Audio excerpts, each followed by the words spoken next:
Hello students, in this video we'll discuss part 2 of chapter number 5 Industries.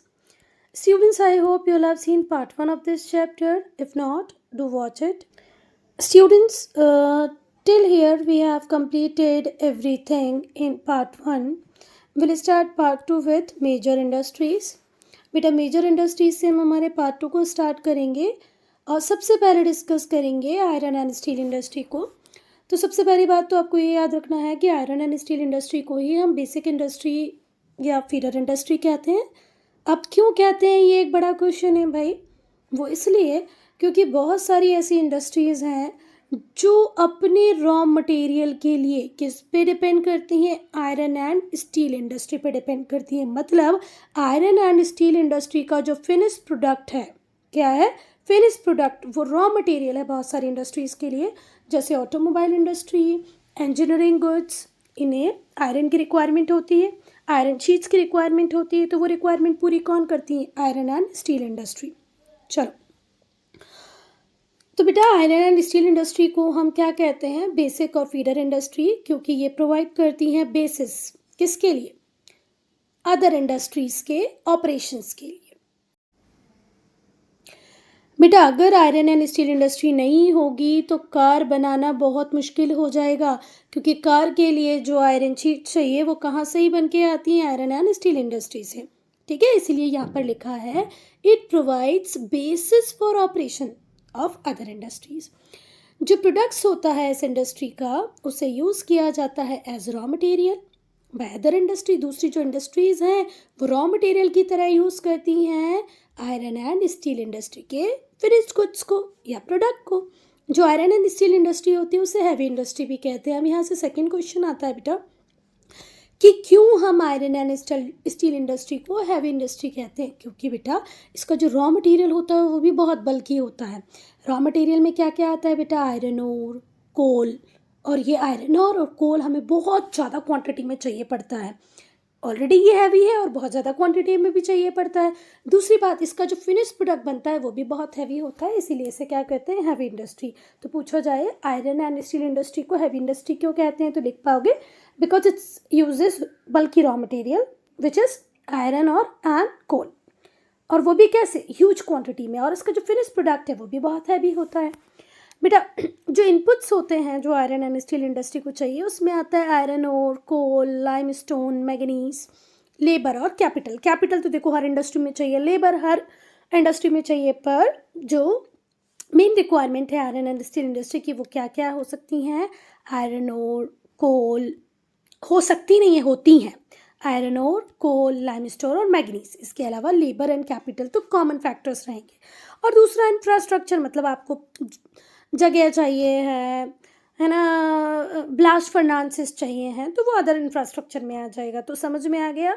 अगर आपसे कोई पूछेगा कि कौन कौन से इनपुट्स चाहिए आयरन एंड स्टील इंडस्ट्री के लिए, तो बोलना आयरन और जो क्या है रॉ मटेरियल है, कोल, लाइमस्टोन, मैग्नीज, उसके बाद लेबर भी चाहिए, कैपिटल भी चाहिए और दूसरा इंफ्रास्ट्रक्चर भी चाहिए। जब बेटा आप आयरन और को रिफाइन करते हो तो स्मेल्टिंग करना पड़ता है, और वो स्मेल्टिंग कहाँ पर होती है, ब्लास्ट फर्नांसेस में। बड़े बड़े ब्लास्ट फर्नांसेस होते हैं जहाँ पर स्मेल्टिंग होती है। मतलब आयरन और में जो आयरन की प्रेजेंस होती है वो आयरन की प्रेजेंस लिक्विड फॉर्म में आ जाती है, मॉल्टन फॉर्म में आ जाती है, जिसे को हम क्या कहते हैं, स्मेल्टिंग। ठीक है। And manufacturing of steel are the processes involve in this industry. और इसी इंडस्ट्री की एक प्रोसेस है जिसमें स्टील बनता है, पहले आयरन और से आयरन स्टील, है ना। जब आयरन को एक्सट्रैक्ट कर लिया जाता है इसके और से, मतलब आयरन और है, आयरन और से पहले आपने क्या निकाल लिया, आयरन। तो ये जो मोल्टन आयरन होता है इसे ठंडा किया जाता है, मोल्ड किया जाता है, तब क्या बनता है, पिग आयरन। फिर से ध्यान से सुनो, पहले आयरन और से क्या बनेगा, iron, molten iron liquid form में रहेगा, मैंने बताया ना, स्मेल्टिंग मोल्टन फॉर्म में आ जाएगा। फिर इस मोल्टन आयरन को ठंडा करके मोल्ड में डाल के क्या बनाएंगे, पिग आयरन। जो इम्प्योरिटीज़ होती हैं उन्हें रिमूव किया जाता है और फिर प्योर आयरन मिलता है। ठीक है, इसमें कुछ अमाउंट में हमें कार्बन भी मिक्स करना पड़ता है, तब क्या बनता है, स्टील। जब हम कुछ अमाउंट में कार्बन मिक्स कर देंगे प्योर आयरन के साथ तो क्या बन जाएगा, स्टील। फिर से ध्यान से सुनो, पहले क्या बना, पिग आयरन, फिर पिग आयरन से आपने इम्प्योरिटीज़ को रिमूव कर दिया तो क्या मिल गया? Pure iron.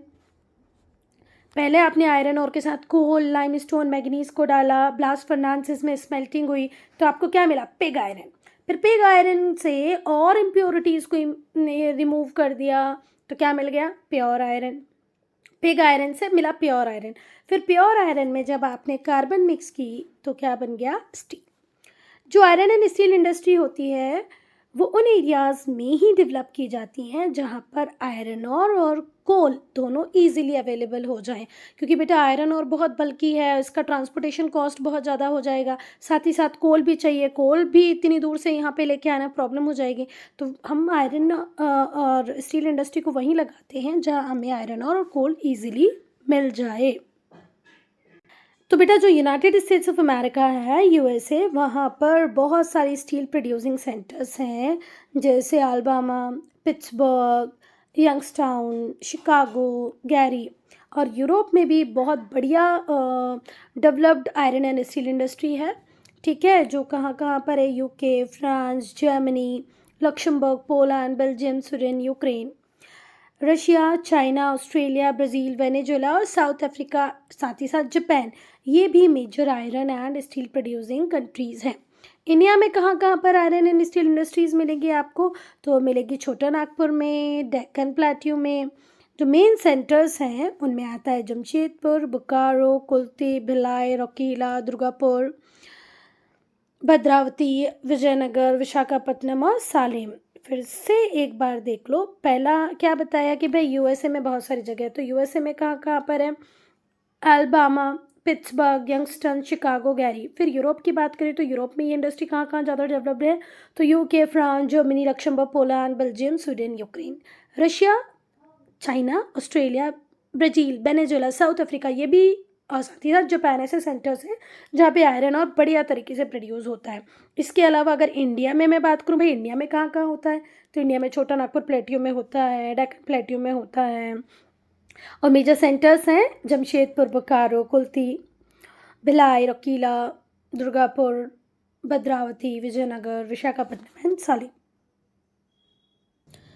इसके बाद हम डिस्कस करेंगे टेक्सटाइल इंडस्ट्री को। तो जो टेक्सटाइल इंडस्ट्री है ये मोस्ट इम्पॉर्टेंट और ओल्डेस्ट इंडस्ट्री है पूरे वर्ल्ड की। बेटा जो टेक्सटाइल इंडस्ट्री है वो मोस्ट इम्पॉर्टेंट और ओल्डेस्ट इंडस्ट्री है पूरी दुनिया की। टेक्सटाइल का मतलब होता है वुवन फैब्रिक, मतलब कपड़ा। जो रॉ मटेरियल होता है टेक्सटाइल के लिए वो प्लांट से भी लिया जाता है, एनिमल से भी लिया जाता है।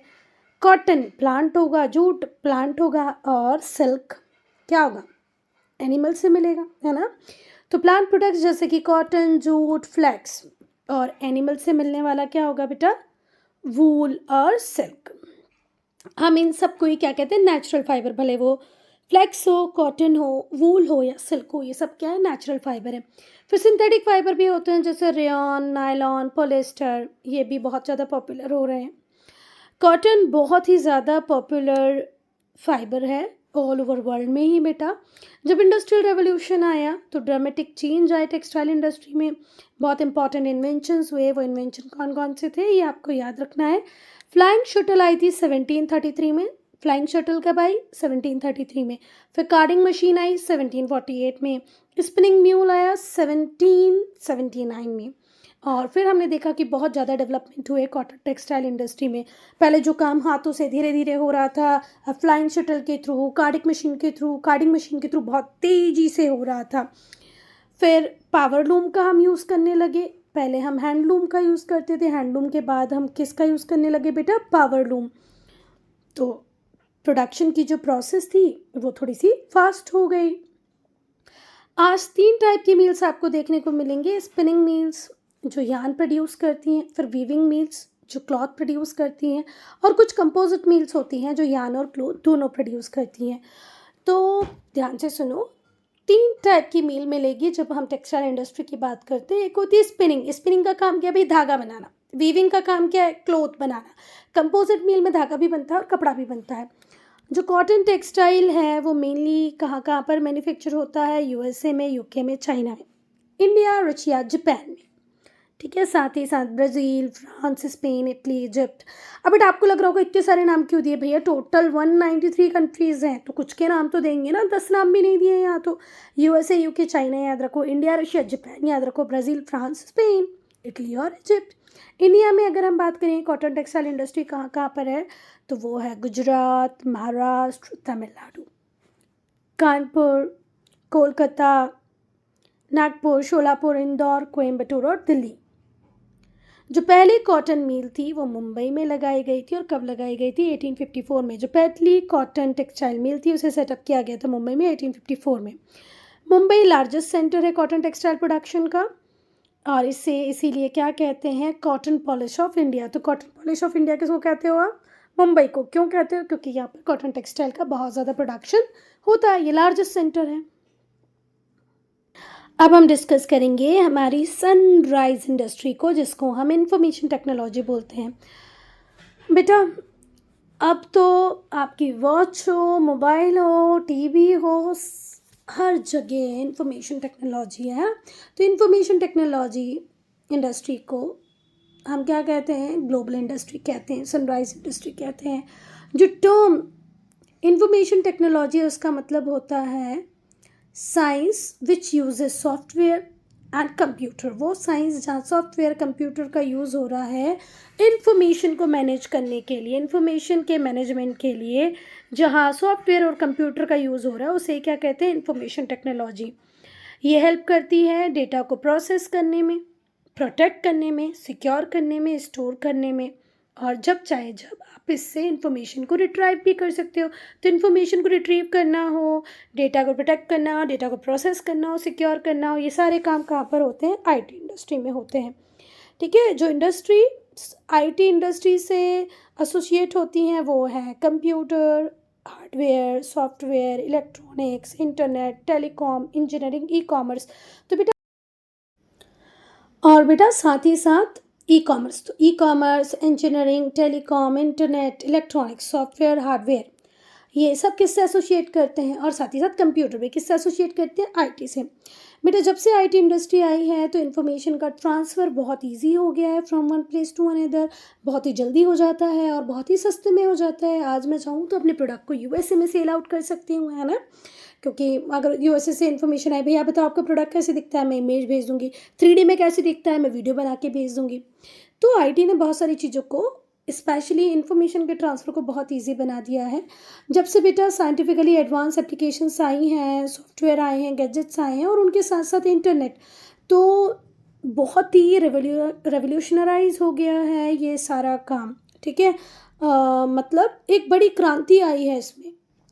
अब वर्चुअल क्लासरूम होते हैं, ठीक है, आप एलएन का पैकेज ले सकते हो, फिज़िक्स वाला का पैकेज ले सकते हो। तो वर्चुअल क्लासरूम्स एग्जिस्टेंस में आ गए हैं। ठीक है, स्पेशल टूल्स डिज़ाइन हुए हैं लर्निंग के लिए। जो मेन फैक्टर हैं जो इन्फ्लुएंस करते हैं आईटी इंडस्ट्री की लोकेशन को, वो ये है रिसोर्स अवेलेबल हो, ठीक है, फिर कॉस्ट, इंफ्रास्ट्रक्चर मतलब कैपिटल इन्वेस्टमेंट सही हो, आपको लैंड बिल्डिंग आराम से मिल जाए। जो मेजर हब्स हैं आईटी इंडस्ट्री के वो हैं सिलिकॉन वैली कैलिफोर्निया में, और बेंगलुरु इंडिया में। बेटा अब हम शुगर इंडस्ट्री को डिस्कस करेंगे। तो शुगर एक एसेंशियल इंग्रेडिएंट है, फूड का भी और बेवरेजेस का भी। गुलाब जामुन शक्कर के बिना नहीं बन सकती, और ऐसे ही कोको कोला हो, माज़ा हो, फैंटा हो, टी हो, कॉफ़ी हो, वो भी शुगर के बिना नहीं बन सकते, है ना। तो जितनी भी फूड इंडस्ट्री है और बेवरेज इंडस्ट्री है, इन सब में भी शुगर की रिक्वायरमेंट होती है। क्या चॉकलेट बन पाएगी बिना शुगर के, बिल्कुल नहीं, है ना। तो ये स्वीट्स के प्रोडक्शन में भी काम आती है, कन्फेक्शनरी प्रोडक्शन में काम आती है, जितने भी बेकिंग प्रोडक्ट्स हैं, सॉफ्ट ड्रिंक्स हैं, सब में शक्कर होती है। शुगर को दो सोर्सेज से आप ऑब्टेन कर सकते हो, एक होता है शुगर केन और एक होता है शुगर बीट। तो जो most of the world production है शुगर का, वो शुगर केन से ही होता है। जो शुगर केन को कहाँ ग्रो किया जाता है बेटा, ट्रॉपिकल रीजन में। तो हमारे इंडिया का ये जो पार्ट है इसे हम बोलते हैं ट्रॉपिकल रीजन, है ना। तो ट्रॉपिकल रीजन में बहुत अच्छे तरीके से आप शुगर केन को ग्रो कर सकते हो, इवन सब ट्रॉपिकल रीजन में भी ये ग्रो हो जाता है। शुगर बीट्स जो होते हैं, शुगर बीट जो होता है वो टेम्परेट रीजन में ग्रो होता है, कहाँ पे, यूएसए और यूरोप में। रॉ शुगर जिसे रिफाइन किया जाता है into a range of sugars, अलग अलग तरीके से different type, brown sugar, white sugar जो आती है ना, जो डिफरेंट टाइप होते हैं रिफाइंड शुगर के, वो होते हैं white sugar, brown sugar, castor sugar, syrup and trickle.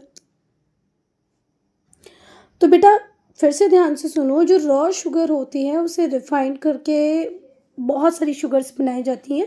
तो रिफाइंड शुगर्स की जो अलग अलग वैरायटी है उसमें आता है white sugar, brown sugar, castor sugar, syrup and trickle. बहुत सारे बाई प्रोडक्ट भी ऑप्टेन होते हैं हमें शुगर इंडस्ट्री से, जो कि बहुत तरीके से हमारे लिए यूज़फुल होते हैं, जैसे bagasse, boiler ash, filter mud, molasses, press mud, ethanol, ये भी बहुत यूज़फुल हैं बेटा, हर चीज़ का यूज़ है। जो मेजर शुगर प्रोड्यूसिंग कंट्रीज़ हैं उसमें ब्राज़ील आता है, उसके बाद इंडिया, उसके बाद चाइना, फिर थाईलैंड, पाकिस्तान, मैक्सिको, फिर कोलंबिया, इंडोनेशिया, फिलीपींस। इंडिया में जो शुगर इंडस्ट्री है वो मोस्टली कंसंट्रेटेड है यूपी में, महाराष्ट्र में, कर्नाटका में, तमिलनाडु में और आंध्र प्रदेश। यूपी, महाराष्ट्र, कर्नाटका, तमिलनाडु, आंध्र प्रदेश, इतना तो आपको याद कर ही लेना है। अब हम शिप बिल्डिंग इंडस्ट्री की बात करेंगे। तो शिप बिल्डिंग एक ऐसी एक्टिविटी है बेटा जिसका ओरिजिन प्री हिस्टोरिक है। बहुत पुराने टाइम से हम शिप बनाते आए हैं। जो एंशिएंट सिविलाइजेशन थी वहाँ पर भी हमें एविडेंसेस मिले हैं कि वहाँ पर भी डॉकयार्ड्स हुआ करते थे, शिप बिल्डिंग का काम हुआ करता था। शिप्स स्पेशलाइज्ड प्लेस पे बनाई जाती हैं, उसका नाम होता है शिप यार्ड। जब इंडस्ट्रियल रेवोल्यूशन हो गया तो बहुत सारे चेंजेस आए शिप के डिज़ाइन में भी, कंस्ट्रक्शन की प्रोसेस बदल गई, और वर्ल्ड वॉर 2 के बाद तो शिप बिल्डिंग एक बहुत ही इम्पॉर्टेंट इंडस्ट्री के रूप में उभरी।